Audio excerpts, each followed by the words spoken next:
Hey everybody, welcome back to the Podcast Daily. It is Tuesday, and that is Jeremy Birmingham. I am Austin Ward.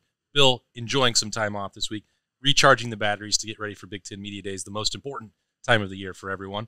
And we're thinking, man, what should we talk about on a Tuesday in mid-July?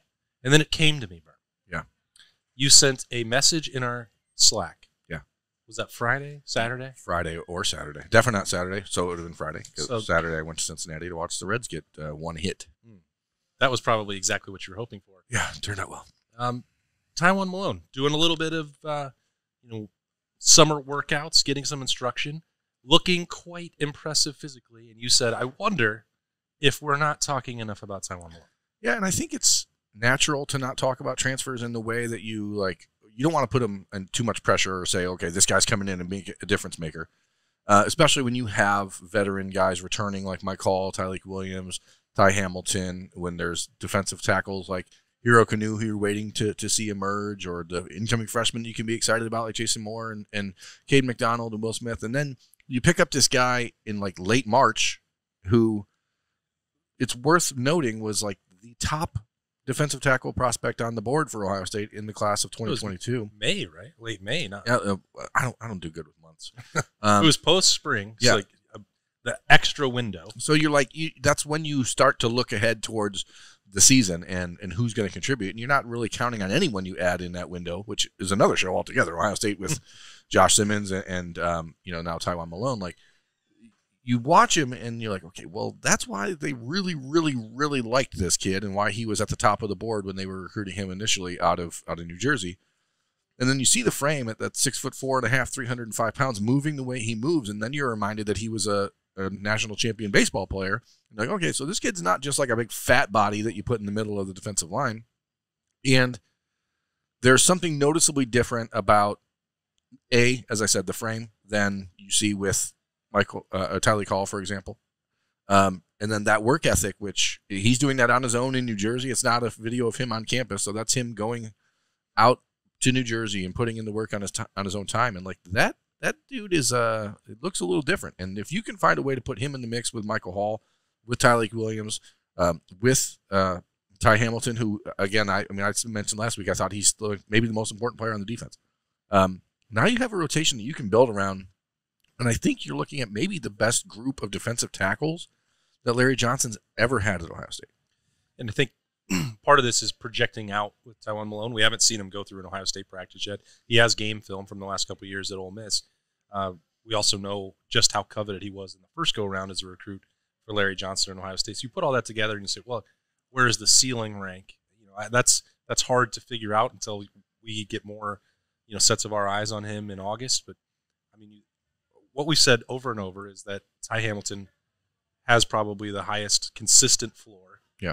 And we saw what happened with his brother when he took that next step. Like, he could be a productive NFL player. We know that when we talk about Tyleik, how high the ceiling can be once things sort of click into place with the work ethic and consistent motor and all that stuff. And everyone saw in the first month of the season what Mike Hall could do. So if Tywone Malone fits in that conversation with those first four, even setting aside a jump from Hero Kanu or any of these incoming freshmen that you've talked about and been excited about, that's a pretty fearsome foursome. Yeah, and again, you don't want to just assume that he's going to play over anyone else, but the opportunity, and this is why Ohio State went after a guy like Malone or Davison Igbinosun, like playing in the SEC, as much as we up here above the Mason-Dixon line hate to acknowledge it, like it is a different world down there football-wise, week in, week out. So when you get a kid who's went through a program down there, nothing he's going to get at Ohio State is going to surprise him, even though he's played at Ole Miss and not Georgia or Alabama, which we think about as like-to-like comparison. Mm-hmm. Ole Miss, their strength and conditioning program is not a slouch. I mean, this is not a situation like you have with Vic Cutler, who's coming from Louisiana Monroe, where you're like, okay, he needs to learn how to adjust to this level. That's not a concern for Tywone Malone. And then when you couple that with the fact that, like Antoine Jackson was and like a couple other guys have been through the last couple of years, like this relationship has been ongoing. The Buckeyes know him. He knows them. There's not that great of a learning curve to say, are you a fit here? Are you able to make yourself feel like you're part of this program? We saw him walking around at the camps and stuff, in June, and went up to him and, said, hey, how's it going? Good to see you again, because we had talked during his recruitment.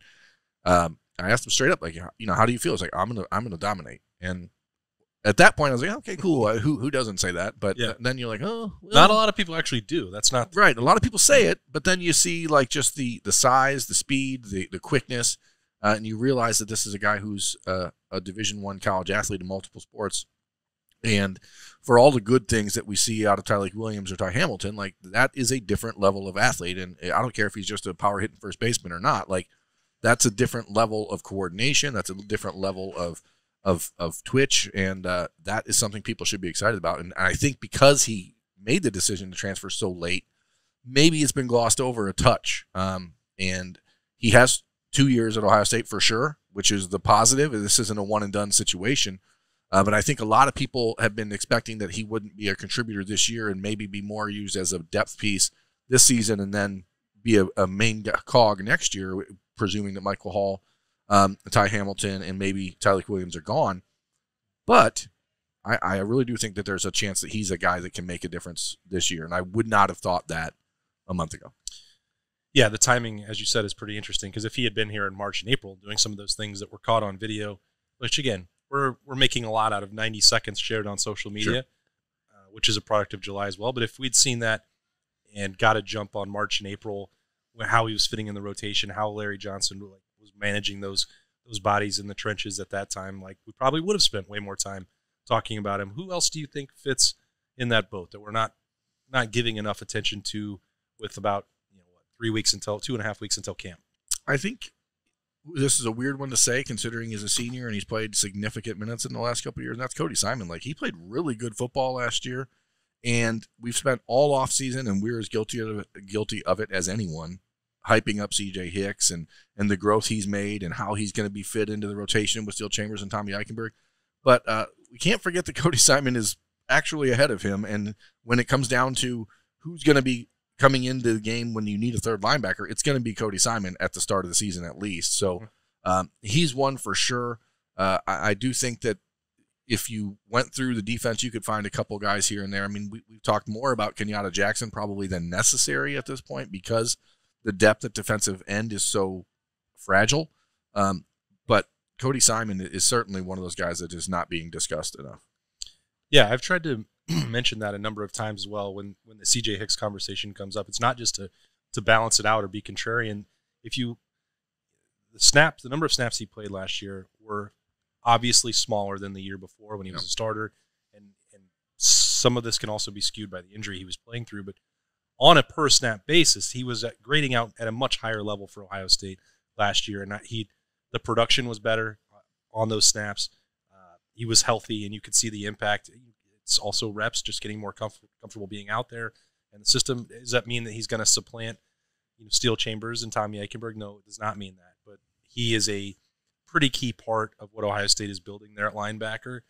And you're living in a world where it's obviously going to be much better to have four. If you knock on wood, you're not wishing injury or bad health or anything to strike during the season. But Ohio State was also pretty fortunate that Tommy Eichenberg played through the broken bones in his hands last year. That could have made things a lot more difficult, and you have to be prepared for that. Ohio State, I think without question, has built up a lot more depth at linebacker that they need, and that Cody Simon is a key part of that. Yeah, offensively, I mean, again, it feels weird because there are so many entrenched pieces on the offense that you look at and you say, well, there's no way that these guys are going to play or this player is going to play only X amount sparingly. And that's Joe Royer is the most natural tight end on the roster. Cade Stover had a very good season for the most part a year ago, struggled towards the end of the year as he dealt with some issues injury-wise, and that certainly, I think, skewed the way people remember last year for Cade Stover, the not making the catch against Michigan, that kind of stuff. Like, people are going to cling to that. Blocking. Right, people are going to cling to that more so than all the things he did really well earlier in the year, especially when he was 100%.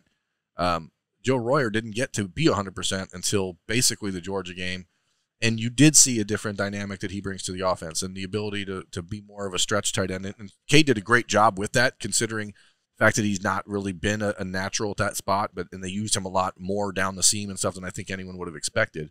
But that is how you should expect to see Royer.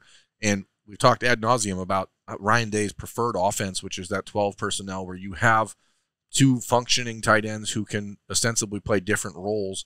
And Joe Royer, more so than G. Scott, who's done a great job like getting himself into the conversation, where I don't think we would have even thought he was in that conversation a year ago.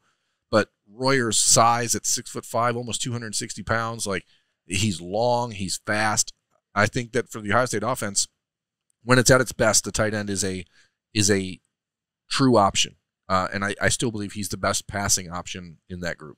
It's not even just about the impact on the passing game either. I mean, it adds variety to the play calling, but if the running game has not been right where Ohio State wanted it the last couple of years, I think part of that is like even Jeremy Ruckert with some of the steps back that he may have taken at the end. When he and Luke Farrell were working in tandem, they were mauling dudes, and the running game. I mean, I remember Michigan State them just collapsing the entire end of the line. Like that's where it's going to have to show up, and I can't say that I've seen enough of Joe Royer as a physical blocker on tape or in practice yet to say that he's going to be at that level, but I think that his build right now probably lends itself to having a more impactful blocking year than Jeremy Ruckert did. So you know that Cade Stover is going to put his face mask on somebody. I do think that the issues in the second half of the year that we get asked a lot about with the perimeter blocking and those bubble screens was tied more to the hip injury than an unwillingness or inability to do it, because Cade Stover can go find anyone at any time and knock their head off. But when he has to turn his hips that are not working properly, that becomes a different issue. It's more difficult. And Cade would hate it to hear us making excuses for him, and I don't want anyone to dismiss the fact that he'll be the first to admit that he wasn't what he should have been. He actually won't admit that. Yeah, maybe not.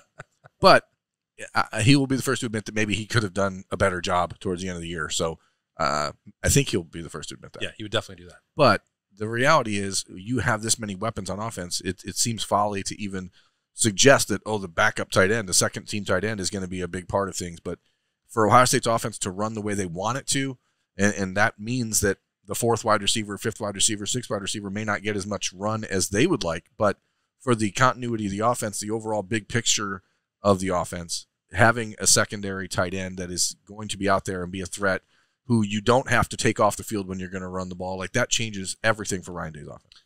So I don't know if a healthy Jacob James is going to come back and win the job in August, but I know we've not really spent a ton of time in the summer. We know he's going to make Carson Hinsman better. Yeah, I'm talking about that position battle, which I think is most likely to come down to Carson Hinsman and Jacob James. That's not a knock on Vic Cutler, as we alluded to early on. I think and maybe we'll see him in 3 weeks and he'll look vastly different. He probably will after getting a summer with Mickey Marotti in that weight room. But I think it ultimately will come down to those two. And Carson Hinsman had a great spring. And if you had to pick between him and Vic Cutler, I think that would have been a pretty easy call for Ohio State to make. I know that you have said a number of times, if it's close, you probably need to go with Carson Hinsman for the sake of the future. And I can't say that take is wrong. Yeah, it's up to Jacob James to go out there and prove that some of the conversation, some of the discussion about him before, the shoulder injury and all that stuff, the excitement that Luke Whippler or some other, Harry Miller or guys there, Munford, who have talked to me about him and really like what Jacob James brings to the table. It's up to him to go prove that and say, hey, it's not 50-50 here. I should be leading at the apex for the Ohio State offense. And if he does that, we really won't have paid enough attention to a position that is really critical to powering this offense. They touch it on every single play. Yeah, and it's hard, though, because you are the guy in the middle. You are the guy touching every play. And if you miss the most integral parts of the offseason, it's hard to judge anything with like objectivity to say this guy deserves or will get the same opportunity to go ahead and win the job. So he's going to have to come out and be leaps and bounds better, in my opinion, to be the starter over Hinsman in the next, at the start of fall camp. Now, I'm not saying he can't do that. I know from talking to Jacob, he's a son of a coach. Like, he is a football player. He is a badass. He's not a kid that's going to back down from a competition. Right. So it's better for Ohio State to have those types of players, and that's why. I mean, I don't know how long we're going to go on the show, because I could go probably position by position, but we talk so much about JT Tuimoloau and Jack Sawyer and Caden Kenyatta Jackson all off season. But Caden Curry exists. He does, and I don't care what what defense the Buckeyes deploy. I don't care how they intend on using Caden Curry. If he's on the field, he is going to make plays. So, however it takes to get him there, the Buckeyes will find a way to utilize him. And he does not get talked about nearly enough for the way that he can impact the defense. I don't care if it's 15 snaps a game. I don't care if it's 8 snaps a game. If it's Michael Hall snaps, cool. He will make plays. But the thing with him is that he seems positionless a little bit in that he's not your traditional 6'5", 265-pound, 270-pound defensive end that Ohio State wants to run. But he is up to about 260 pounds now at 6'3" and a quarter. He looks pretty good. And if he can find a role on the interior of that defensive line where you use him in a little bit of 3-tech and you put him out there at the 5 and you just let him do some weird things, like he's so competitive and so aggressive that like you just can't ignore the fact that he's in this defense. And we talk so much about finding a role for C.J. Hicks or Sonny Styles, or like Caden Curry is in that same boat. You have to find a way to get him on the field. Maybe you should just save some. We'll come back to go position by position again later in the week. I mean, there's so many. That's the problem when you have a roster that's this loaded top to bottom. There's always going to be a guy or two that you're like, man, wish this guy could play more. But like if you play Carnell Tate and Brandon Innes more, then you have to take Emeka Ibuka and Marvin Harrison off the field. And if you're taking Marvin Harrison and Emeka Ibuka off the field, you're taking your best players off the field, and that to me seems like a bad decision. Like, why would you take your best players off the field? Yeah, that came up a week or two ago or during camp season, talking with a lot of people around the program and on the staff, and it's like, do you think that Ohio State will get back to a 6-man wide receiver rotation? And the answer was kind of, they could, but why would you? Yeah, I mean, you have these 4 that you trust implicitly, and that's 4 guys. That's hard to manage 4 guys. And then you try to add 3 more into that mix and Ballard and Innes and Tate, and all of a sudden, like, every time you're taking Marvin Harrison off the field, your team's getting worse. Now, I understand the argument is totally different if you're up by 30 points in the third quarter. Cool. Sure. But if you're trying to get meaningful minutes for someone, like, and I'm a proponent of playing guys early because I think it's important more than ever, especially in the NIL era. But like Jelani Thurman's the prime example of this. Like, he's been super impressive and he looks incredible, but he's playing a vital position on the offense, and you have longtime veterans that are playing ahead of him. And unless he can come out and be demonstrably better than those guys, like, how do you justify putting him on the field in key moments in early games? And that's where I go back and forth, because I know that I've argued on the exact opposite side of it, but like, you have to be able to pick your spots pretty clearly. But even if you're picking those spots, 2 or 3 snaps is still not going to be enough to like satisfy someone who's saying, I want to play all the time. I want to play all the time. So you have this weird balance you got to strike, and I can't imagine it's easy. But does Wisconsin have the best wide receiving group in the Big Ten? Well, no. That was a weird tweet that we saw on Sunday. I'm not sure that they have the best receiver room in the Big Ten West. So, no.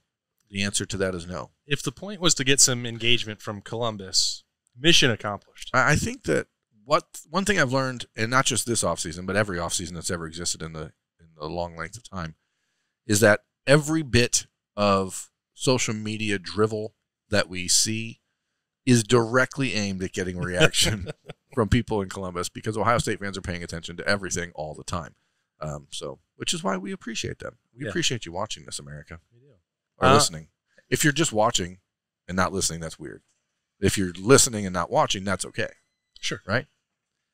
That's well said. Yeah. I hadn't really thought of it that way, but if there's somebody out there doing that. Yeah. Look, do you think there's anyone who's just watching this and not actually listening? Like we're Britney Spears videos circa 1998? Yeah. There's got to be better use of your time. Yeah. And a lot better videos. We can help you find them if you need it. Yeah. We've got some recommendations. Berm just gave you one, Britney Spears. But anyway, you won't take this advice because you're not listening. That's a great point. Wow. Closed captioning? There we go. Nailed it. Thanks for joining us. When the Orioles last week had Braille uniforms? It did not. I'm not sure. Were they inviting people down there to feel their chests? No, because they weren't even raised on the uniforms. It was just the dots? Just what it would look like were it raised to be Braille. So no one could read it. No one could read it. And obviously, people who are blind can't watch it. So I don't understand. That's a new one. I'm going to say that I'm glad I missed it. Yeah, that's a weird one. Like, I'm all for trying to be, find ways to, like, make everyone feel involved in sports. I love that, but yeah, that didn't make a whole lot of sense. No, I wasn't listening or watching to that, so I guess I'm better off for that. But here you are, bringing it to my attention, which, I appreciate from you as well. Thank you for joining us. If you made it to the shenanigans portion of the podcast daily on Tuesday at the very end, thank you doubly from the bottom of our hearts. He's Berm. I'm Austin. We'll talk to you later.